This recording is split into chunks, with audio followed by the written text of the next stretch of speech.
Alors, bonjour, bon matin. J'ai des choses qui me sont venues en tête dans les derniers temps que je me suis référé dans ma petite étude pour être en mesure de vous donner le meilleur de ce que je pouvais peut-être vous donner. C'est sûr qu'on peut toujours faire mieux, mais je pense qu'un matin, ça devrait être ça à la coche. Mais je me dis, si ce matin, ou dans ces temps-ci, tu oscilles, vacilles dans ta relation avec Jésus, si ce matin, c'est pas facile, tu te poses bien des questions, puis tu te dis, c'est que je fais ça.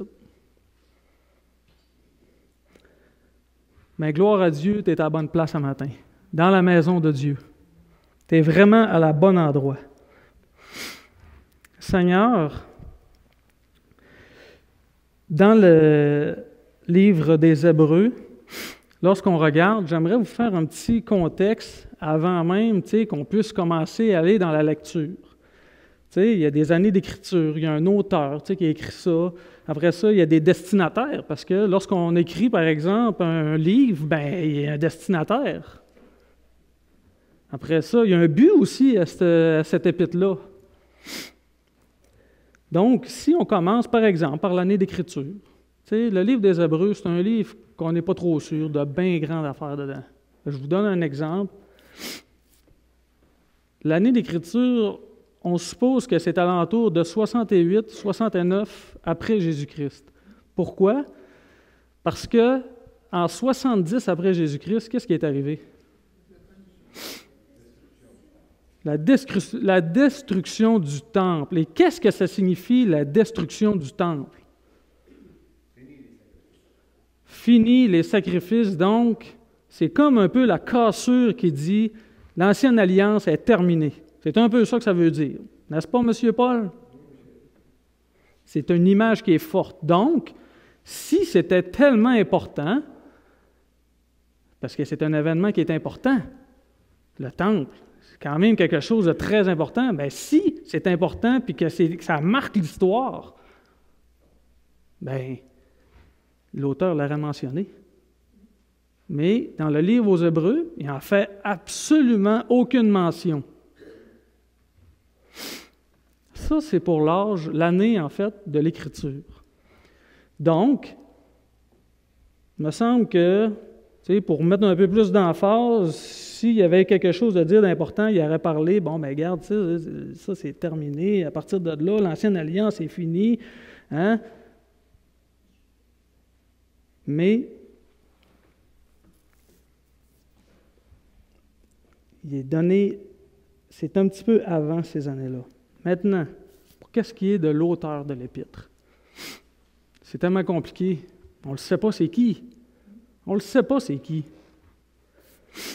Mais c'est spécial quand même que l'auteur ne se révèle pas au travers de ces épîtres-là. Il y a des personnes qui disent, par exemple, qu'on peut aller dans l'interprétation suivante, qui disent ils veulent laisser la place la plus importante à l'auteur,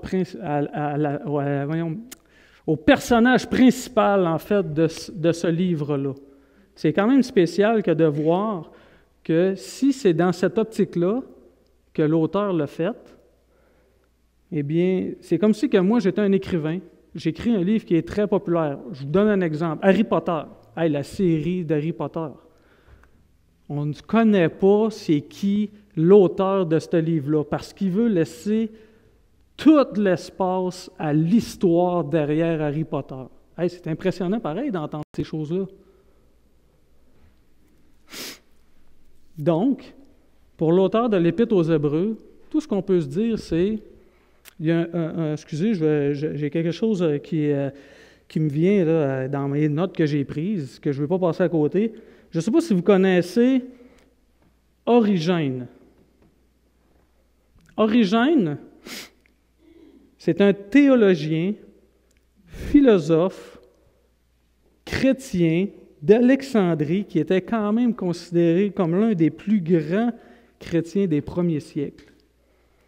Et lui, il a dit, « Il semble préférable d'admettre que notre ignorance sur cette question est d'attendre la réponse rendue au ciel. » Mais qu'on sera rendu au ciel, hey, Seigneur, en fin de compte, c'était qui l'auteur des Hébreux? Hein? Moi, j'aimerais ça le savoir. Il y en a plein de questions de même, mais là, le livre des Hébreux en particulier, Seigneur, ah ouais, dis-moi c'est qui, je veux le savoir.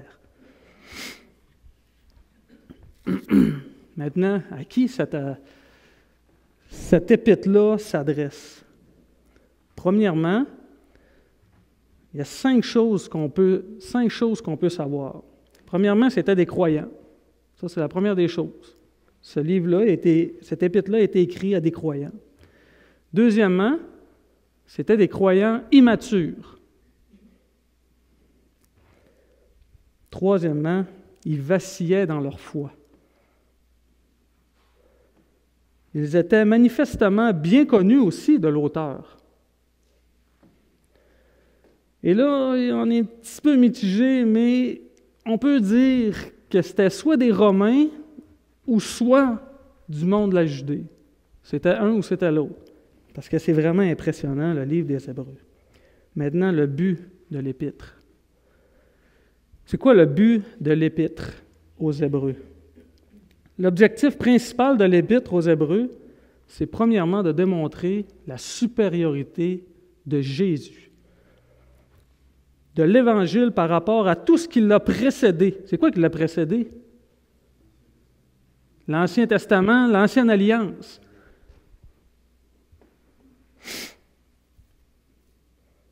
Par rapport à ça, souvent, on dit l'Ancienne Alliance. Oh, moi, l'Ancienne Alliance, je ne comprends rien là-dedans.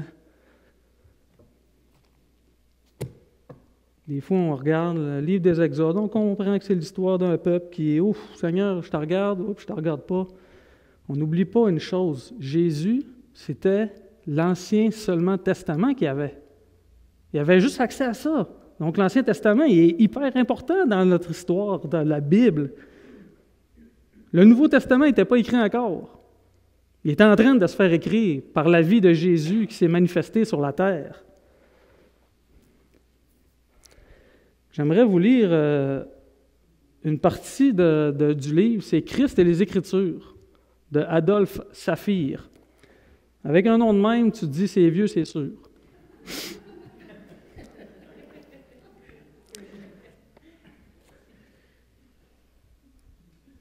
Adolphe Saphir, je vous dis ça de même, un petit vite histoire sur sa vie à lui, parce que j'ai regardé un peu sa vie.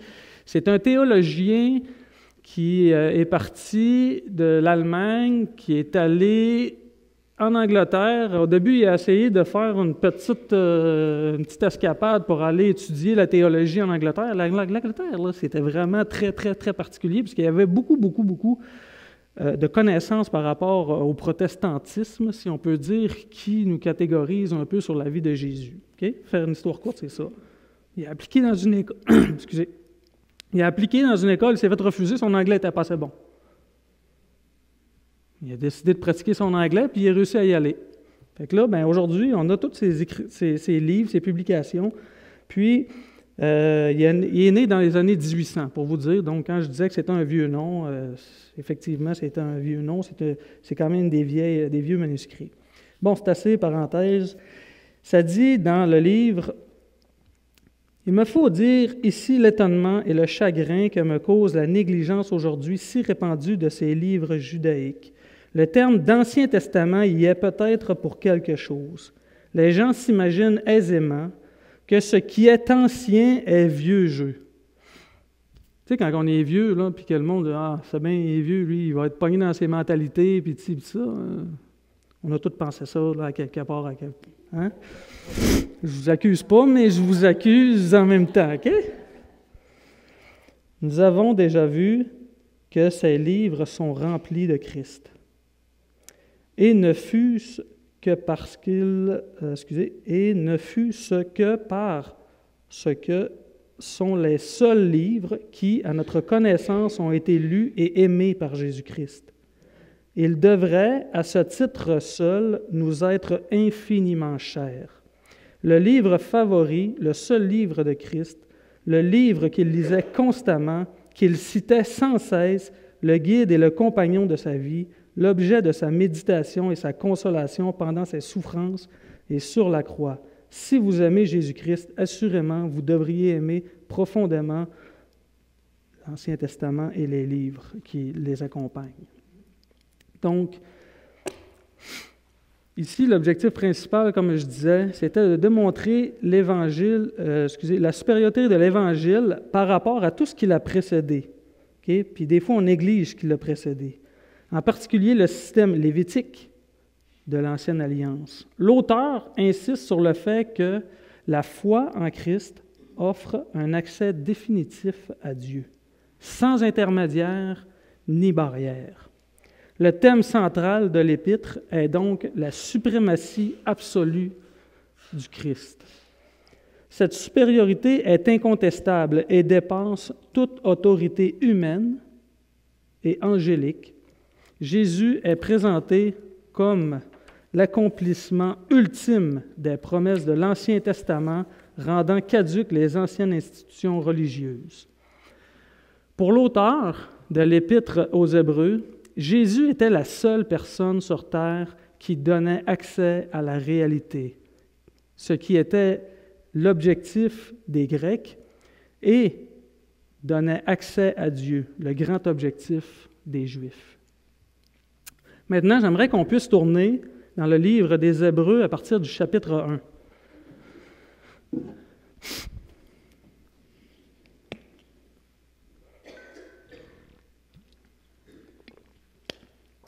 Je vous invite à tourner parce que la parole de Dieu nous est donnée. Puis, c'est pas ce que je dis qui est important, mais c'est ce qui est dit dans la parole de Dieu qui est important.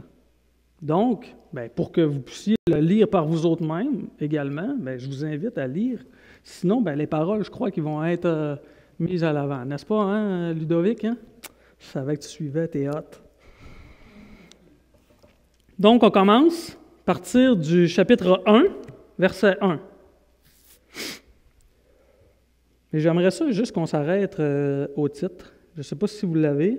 La supériorité du statut de Jésus-Christ, un nom supérieur. Donc, commençons les 3 premiers versets.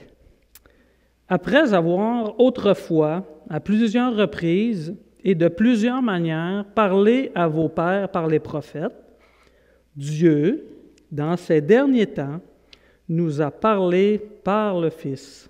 Il l'a établi héritier de toutes choses, et par lui, il a aussi créé l'univers. Le Fils est le reflet de sa gloire et l'empreinte de sa personne, et il soutient toutes choses par sa parole puissante. Il a fait la purification des péchés et s'est assis à la droite de la majesté divine dans les lieux très hauts. C'est Dieu qui parle au travers de Jésus-Christ.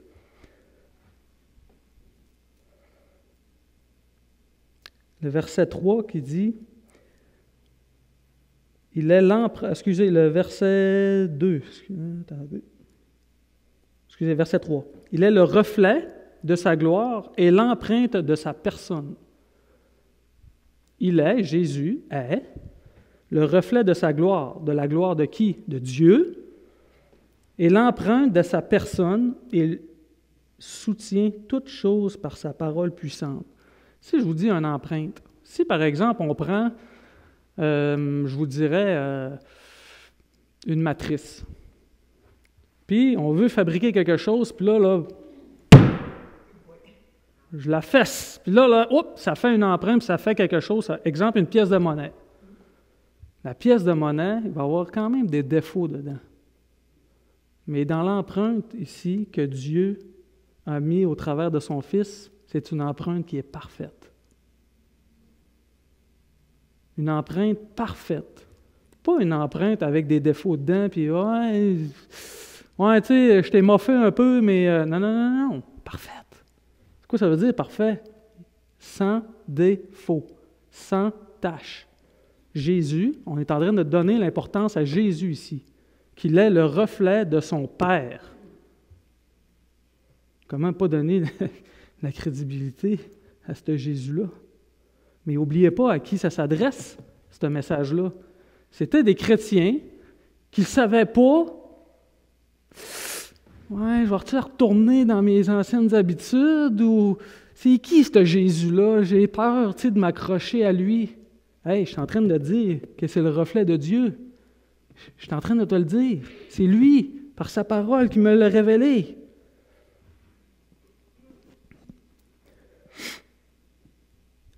Jésus-Christ est la représentation même du Père, son empreinte parfaite.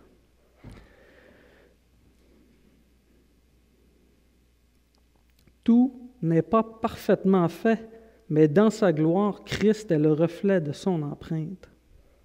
Considérant que les Juifs, comme je répète, oscillaient et étaient fragiles dans leur foi, ils tendaient à vouloir revenir à leurs anciennes croyances. L'apôtre nous mentionne l'importance même de qui est Jésus, à quel point il est au-dessus de tout, même au-dessus des anges. Lorsqu'on regarde à partir du verset 5, on va le lire. OK, on va lire le verset 4 parce que c'est important qu'on suive. Là. Il est devenu d'autant supérieur aux anges. Pour moi qui l'a dit, c'est dans la Bible. Qu'il a hérité d'un nom plus excellent que le leur. On parle des anges ici. Car auquel des anges Dieu a-t-il jamais dit, « Tu es mon fils, je t'ai engendré aujourd'hui. » Et encore, « Je serai pour lui un père, et il sera pour moi un fils. » Et de nouveau, lorsqu'il introduit dans le monde le premier-né, il dit que tous les anges de Dieu l'adorent. Donc, si Dieu dit « ça c'est mon fils », lorsqu'on regarde le baptême de Jésus, il a dit « ceci est mon fils en qui j'ai mis toute mon affection ». Hey, c'est-tu fort ces paroles-là qui descendent du ciel?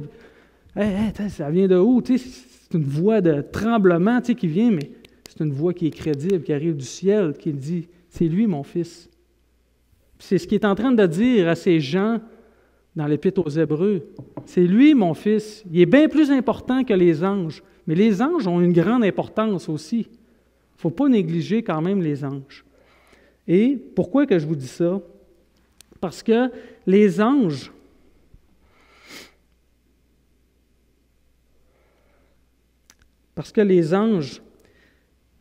étaient ceux qui accomplissaient les actions que Jésus leur demandait. Si, par exemple, on regarde, le meilleur exemple que je peux vous donner, c'est ainsi, je lis dans les Genèses. Genèse 19. Qu'est-ce qui se passe avec Sodome et Gomorrhe? Pas tout en même temps, mes oreilles. Qu'est-ce qui se passe avec Sodome et Gomorrhe? Qu'est-ce qui se passe? Qui Dieu a envoyé pour aller porter ce jugement-là qui est arrivé sur Sodome et Gomorrhe? 2 anges. 2 anges. Ils apportaient quand même l'action que Dieu voulait. C'était de détruire Sodome et Gomorrhe.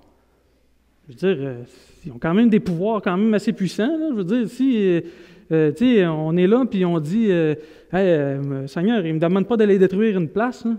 Si j'avais cette power-là, avec mon cœur de pécheur, je pense qu'il y a bien des places qui disparaîtraient. J'ai-tu juste de dire ça?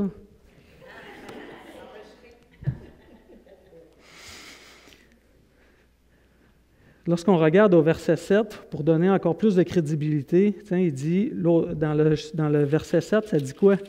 Ça dit, de plus, il dit des anges, il fait de ces anges des esprits et des serviteurs une flamme de feu.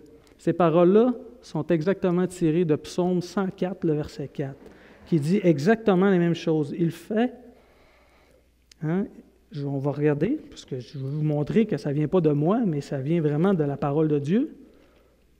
Psaume 104.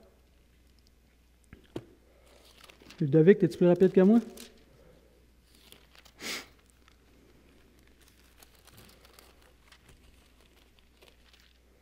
Psaume 104:4. Il fait des vents ses messagers, des flammes de feu ses serviteurs. Exactement les mêmes paroles. C'est tiré de ce verset-là. Mais qu'est-ce que ça veut dire? Ça veut dire exactement que c'est les actions des anges pour décrire leur rapidité et leur puissance destructrice en tant qu'instrument du jugement que Dieu leur a confié. Rappelez-vous de Sodome et Gomorrhe, comme je l'ai mentionné. Hein? Qu'est-ce qu'il a dit? « Hey, Lot, va chercher lui. Ah, ouais, on va y aller, là. » Puis non, ça ne fait pas. « Ouais, Seigneur, là, va chercher tes nièces. Ouais. Qu'est-ce que tu fais, Lot? On veut juste que tu sacs ton gant d'ici. C'est ça qu'on veut. On veut que tu partes. On veut appliquer le jugement que Dieu nous a dit. » Verset 8. Mais elle dit au Fils, « Ton trône, ô Dieu, est éternel. Le sceptre de ton règne est un sceptre d'équité. » L'auteur, ici, soutient que le Fils est Dieu et qu'il est souverain sur la création. Ce texte est significatif dans l'affirmation de la divinité du Fils, sortie de la bouche même du Père.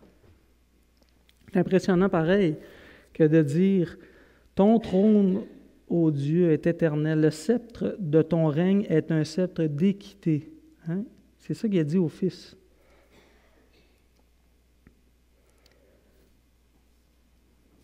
Verset 12. « Tu les rouleras comme un manteau et ils seront changés. Mais toi, tu restes le même et tes années ne finiront point. »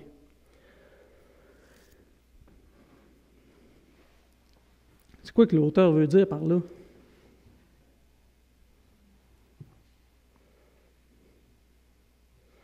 Tu les rouleras comme un manteau et ils seront changés. Mais toi, tu restes le même et tes années ne finiront point.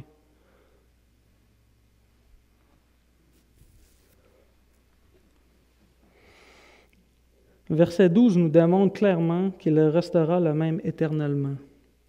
Son immuabilité, l'immuabilité de Christ, fait partie même des caractéristiques de l'essence divine. Tu sais, lorsqu'on dit « Ah, il est le même d'hier à aujourd'hui », on l'a là. Il ne change pas. Heureusement qu'il ne change pas. Moi, là, il n'y a rien que je déteste le plus que tu t'en vas voir une personne, puis là, tu lui dis « Hey, qu'est-ce que tu en penses? » « Ah oui, oui. » Puis là, il y a une autre personne qui s'en vient, puis « Hey, qu'est-ce que tu en penses? » « Oui, oui. » Puis là, il change, tu sais, à tout vent, puis là, il oscille, puis ça. Non, non. Seigneur, il est le même. Celui qu'on regarde dans les Écritures à aujourd'hui, c'est le même. Son amour est le même pour nous. « 13. Et auquel des anges a-t-il jamais dit, « Assieds-toi à ma droite, jusqu'à ce que je fasse de tes ennemis ton marchepied. » Quoi un marchepied? Pile dessus. Pas grand-chose un marchepied, hein? Tout le poids, là. Tout mon poids ici, excuse Gilles, je ne vais pas trop me tasser.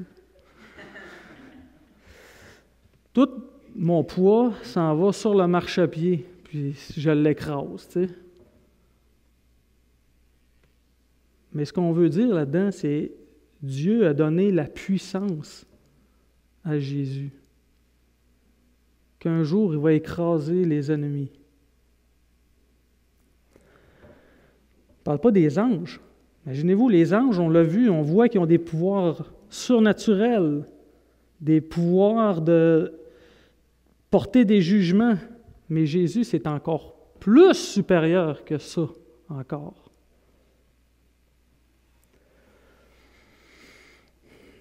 Chapitre 2. C'est pourquoi nous devons d'autant plus nous attacher aux choses que nous avons entendues, de peur que nous soyons emportés loin d'elles. L'auteur fait référence ici, lorsqu'on regarde, c'est pourquoi nous devons nous attacher. Le mot « attacher », lorsqu'on regarde les racines grecques de ce mot-là, fait référence à des termes qui sont maritimes. On parle ici de rester accroché, s'ancrer, de peur que vous ne soyez emportés de tous bords, tous côtés, contre vents et marées. Il démontre l'importance même de s'ancrer, de s'amarrer dans les évangiles et de ne pas ignorer le salut, car c'est le seul vrai et disponible. Il nous démontre le sérieux de la chose, de salut, de rester accroché et de s'ancrer dans cet évangile-là.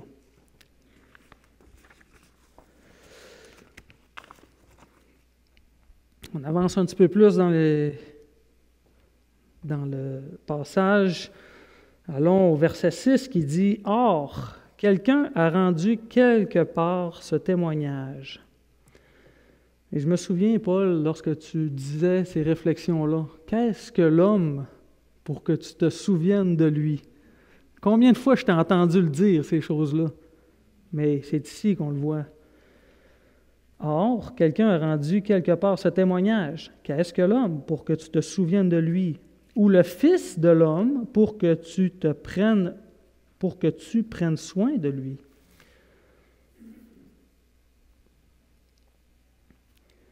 Ce verset-là fait allusion au psaume 8, le verset 5 à 7, qui répète le même passage, qui signifie la faiblesse de l'homme, sa petitesse, à quel point Dieu s'est embarrassé de l'homme. L'incarnation même de Christ constitue la meilleure preuve d'amour et de l'intérêt de Dieu pour l'humanité. Christ n'a pas été envoyé sous la forme d'un ange, mais sous la forme d'un homme. Verset 7, « Tu l'as abaissé pour un peu de temps au-dessous des anges. » Les anges ont reçu un accès permanent au Père et ont reçu des pouvoirs surnaturels, comme on l'a mentionné, et ils ne sont pas soumis à la mort. Tu as mis toutes choses sous ses pieds. En effet, en lui soumettant toutes choses, Dieu n'a rien laissé qui ne lui soit soumis. Cependant, nous ne voyons pas encore maintenant que toutes choses lui soient soumises. Mais celui qui a été abaissé pour un peu de temps au-dessous des anges, Jésus, nous le voyons couronné de gloire et d'honneur à cause de la mort qu'il a soufferte, ainsi que la grâce que Dieu, il a souffert la mort pour tous. Il a été abaissé, il s'est fait à la même grandeur que l'homme, il s'est abaissé sous les anges. Pourquoi? Pour nous aimer, pour nous donner la vie éternelle, de nous enlever de cette condamnation qui pesait sur nous. Il l'a abaissé à la croix, à la mort. À la mort.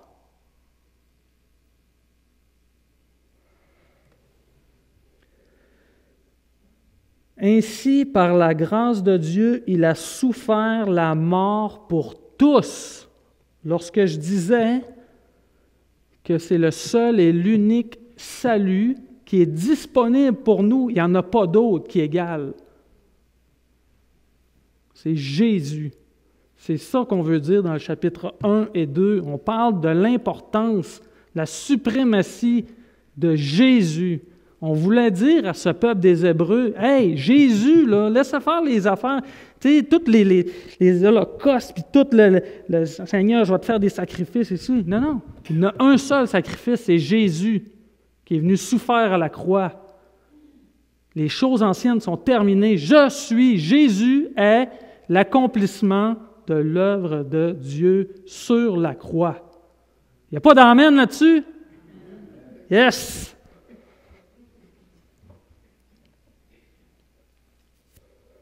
Verset 11. Car celui qui sanctifie et ceux qui sont sanctifiés sont tous issus d'un seul. C'est pourquoi il n'a pas honte de les appeler frères. Donc, car celui qui sanctifie Jésus nous sanctifie, il est saint, et ceux qui sont sanctifiés, c'est qui ça, ceux-là qui sont sanctifiés? Ceux qui sont sauvés, ceux qui ont cru que Jésus est venu sur cette terre payer le prix ultime pour des personnes qui méritaient la condamnation éternelle. Ce sont ceux qui sont les sanctifiés. Donc, maintenant qu'on est sanctifié par le sang de Jésus, il n'a pas honte de les appeler frères. Wow! Hey, Jésus, c'est mon frère. Incroyable.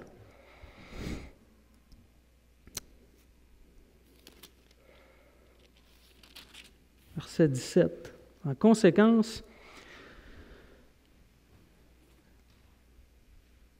il a dû être rendu semblable en toutes choses à ses frères. C'est nous, ceux qui l'ont accepté, c'est nous, ses frères, c'est nous, les hommes, afin qu'il soit un souverain sacrificateur, miséricordieux et fidèle dans le service de Dieu, pour faire l'expiation des péchés du peuple. Car du fait qu'il a souffert lui-même et qu'il a été tenté, il peut secourir ceux qui sont tentés. Tu sais, si, admettons, je te parle de mon problème, puis tu n'as jamais vécu ça, ce problème-là, comment je peux te comprendre? Est-ce que vous pouvez me comprendre? Si je te compte mon problème, puis que tu n'as jamais vécu ça, est-ce que tu peux me comprendre dans mon problème? En partie, comme ça. Il a été tenté, on se rappelle, il est allé dans le désert 40 jours, tu sais, ça c'en est une parmi tant d'autres, mais il était 40 jours, 40 nuits dans le désert. C'était pas n'importe qui là, qui allait le voir, là. C'était le diable. Pas des petites tentations, là. Mais savez-vous quoi? Le fait que Christ a été tenté prouve qu'il a vraiment été un homme. Cette expérience lui permet de comprendre et de compatir envers ses frères, ceux qui sont sanctifiés, face à leurs difficultés. Contrairement à nous, il a su résister.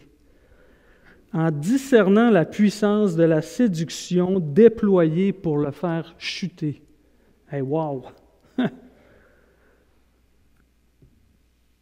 Il a su résister à ces tentations-là. N'est-il pas celui dont on veut suivre? N'est-il pas l'être qui est de loin supérieur, oui, aux anges, mais aussi que Dieu a permis qu'ils viennent sur la terre parce qu'il y avait un plan pour nous, ses enfants.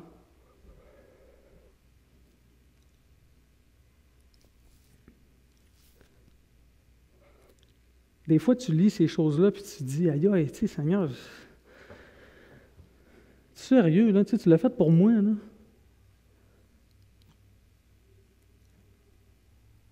C'est tellement rempli d'amour.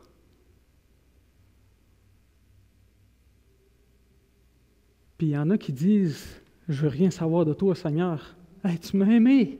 Tu m'as aimé. Comment tu veux-tu que je t'aime pas? Tu m'as aimé. Comment peux-tu refuser quelqu'un qui t'aime? Incompréhensible.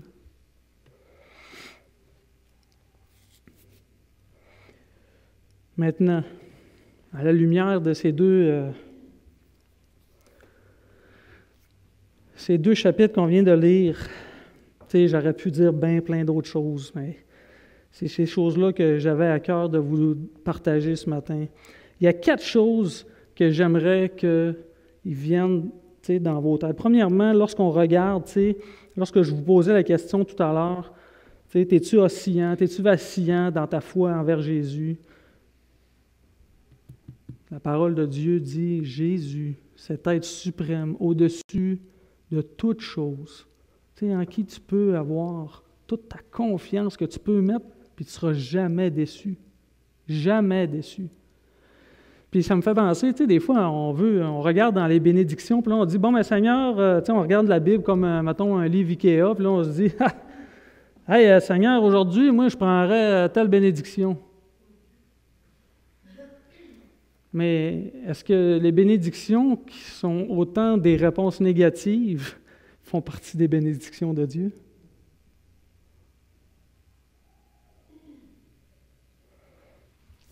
Quatre applications à ce message-là. Premièrement, l'étude de l'Épître aux Hébreux nous amène à une prise de conscience profonde sur la suprématie de Jésus, de son rôle unique dans notre relation avec Dieu. Cette vérité a plusieurs implications concrètes pour notre vie spirituelle et quotidienne. Première des choses, rester ancré dans la foi. C'était un message que l'Épître aux Hébreux disait à ses spectateurs, je peux dire ainsi, là. Hein, tu sais, comme l'auteur l'exprime dans Hébreux 2.1, nous devons nous attacher fermement à la vérité de l'Évangile et d'éviter d'être entraînés par les courants du doute et de l'indifférence. Dans un monde rempli de distractions, d'idéologies diverses, on est vraiment dans ce monde-là, qu'on peut être emporté si on se laisse distraire facilement. On peut être emporté par diverses idéologies, mais il est essentiel de s'ancrer solidement dans la parole de Dieu. Et ça, c'est comment? À tous les jours. Le Seigneur nous demande de la lire, la parole de Dieu, de la lire pour rester ancré, pour pas qu'on se laisse emporter par toutes sortes d'idéologies. Deuxièmement, vivre avec confiance et assurance. La supériorité de Christ signifie que nous avons un accès direct au Père. Dans Hébreux 4.16, c'est ce qu'il nous dit. Nous pouvons donc nous approcher de son trône avec assurance, sachant que Jésus est notre médiateur parfait. Cela nous encourage à prier avec foi et de vivre avec une confiance totale en son amour et en sa grâce qu'on peut vivre à chaque jour. Troisième des choses dans l'application, comprendre la grandeur du salut. L'auteur avertit de ne pas négliger un si grand salut. Dans Hébreux, le chapitre 2, le verset 3, cela nous pousse à réfléchir à l'importance de notre engagement envers Dieu. Le sacrifice de Christ n'est pas quelque chose à prendre à la légère, mais c'est une réalité qui doit transformer notre façon de penser, d'agir et de vivre notre foi au quotidien. Et la dernière des choses, la quatrième application, c'est de s'inspirer de l'humanité et de la victoire de Christ. Dans Hébreux 2, verset 18, nous rappelle que Jésus, ayant lui-même été tenté, comprend nos luttes et nous aide dans nos épreuves. Nous ne sommes pas seuls. Et dans nos combats spirituels et moraux, Christ nous soutient et nous donne la force de résister et de persévérer. Hey, c'est-tu pas wonderful? C'est incroyable que d'entendre ces choses-là. Et ça, on a accès. Mais il y a une condition. Il y a une seule et unique condition à ça. Si tu veux être sanctifié et être appelé frère, si tu crois que Jésus est venu sur cette terre pour tes péchés, pour mes péchés, pour chacun de nos péchés, eh bien, ces choses-là s'adressent à toi. Mais si tu ne connais pas ce Jésus de la parole de Dieu, il veut se manifester à toi.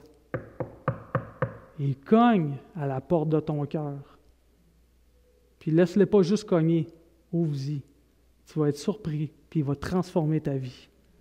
Et ça va être une transformation extrême, vous allez voir. À quel point Dieu peut bénir. Il n'y a pas d'amène là-dessus? Courbons-nous et remettons ce temps dans les mains de Dieu. Père, c'est tellement bon de voir à quel point tu nous as donné ce Jésus, ce merveilleux Jésus, qui est venu sur cette terre, nous donner l'exemple ultime, l'exemple parfait, qui est la représentation même de toi, Dieu. Père éternel, merci pour nous avoir envoyé ce Jésus, qui a payé le prix à ma place. Et maintenant, je peux dire que c'est mon frère. Hey, c'est vraiment incroyable, Seigneur. Seigneur, je te prie que ce message ne passe pas dans les oubliettes, mais au contraire, Seigneur, qu'il puisse vraiment agir dans le plus profond de notre cœur de chair, Seigneur, notre cœur de pierre. Transforme ce cœur qui est parfois si méchant. Donne-nous un cœur d'amour, Seigneur.